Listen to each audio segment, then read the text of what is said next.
నిర్గమకాండము 33 మరియు యెహోవా మోషేతో ఇట్లనెను, నీవు ఐగుప్తు దేశం నుండి తోడుకొని వచ్చిన ప్రజలను బయలుదేరి నేను అబ్రాహాముతోనూ ఇస్సాకుతోనూ యాకోబుతోనూ ప్రమాణము చేసి నీ సంతానమునకు దీనినిచ్చేదనని చెప్పిన పాలు తేనెలు ప్రవహించు దేశమునకు లేచిపొండి. నేను నీకు ముందుగా దూతను పంపి కనానీయులను, అమోరీయులను, హిత్తీయులను, పెరిజ్జీయులను, హివ్వీయులను, యెబూసీయులను వెళ్లగొట్టెదను. మీరు లోబడనొల్లని ప్రజలు గనుక నేను మీతో కూడా రాను, త్రోవలో మిమ్మును సంహరించెదనేమో అని మోషేతో చెప్పెను. ప్రజలు ఆ దుర్వార్తను విని దుఃఖించిరి. ఎవడనూ ఆభరణములను ధరించుకొనలేదు. కాగా యెహోవా మోషేతో ఇట్లనెను, నీవు ఇశ్రాయేలీయులతో, మీరు లోబడనొల్లని ప్రజలు, ఒక క్షణము మాత్రము నేను మీ నడుముకు వచ్చితినా మిమ్మును నిర్మూలము చేసెదను గనుక మిమ్మును ఏమి చేయవలెనో అది నాకు తెలియనట్లు మీ ఆభరణములను మీ మీద నుండి తీసివేయుడి అని చెప్పుమనెను. కాబట్టి ఇశ్రాయేలీయులు హోరేబు కొండ యొద్ద తమ ఆభరణములను తీసివేసిరి.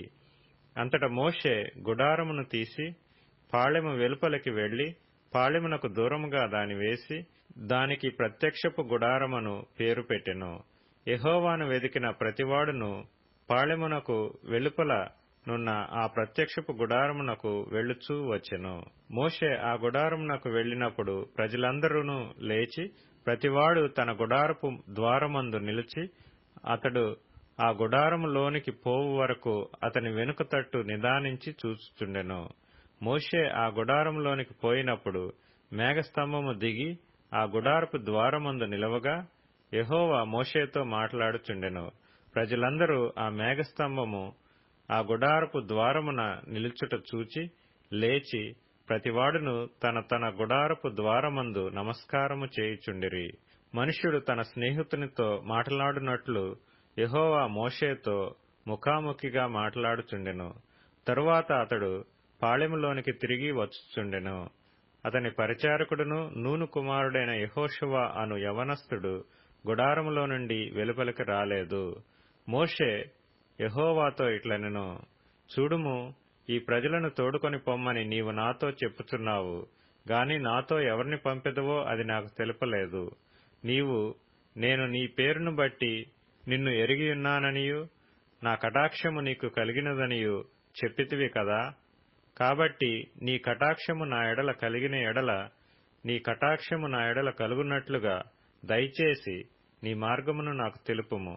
అప్పుడు నేను నిన్ను తెలుసుకొందును. చిత్తగించుము, ఈ జనము నీ ప్రజలే గదా అనెను. అందుకు ఆయన, నా సన్నిధి నీకు తోడుగా వచ్చును, నేను నీకు విశ్రాంతి కలుగచేసేదనగా మోషే, నీ సన్నిధి రాని ఎడల ఇక్కడ నుండి మమ్మను తోడుకొని పోకుము. నా ఎడలను నీ ప్రజల ఎడలను నీకు కటాక్షము కలిగినదని దీనివలన తెలియబడును, నీవు మాతో వచ్చుట వలననే కదా. అట్లు మేము అనగా నేనును నీ ప్రజలను భూమి మీద నున్న సమస్త ప్రజలలో నుండి ప్రత్యేకింపబడుదుమని ఆయనతో చెప్పెను. కాగా యెహోవా, నీవు చెప్పిన మాట చొప్పున చేసెదను.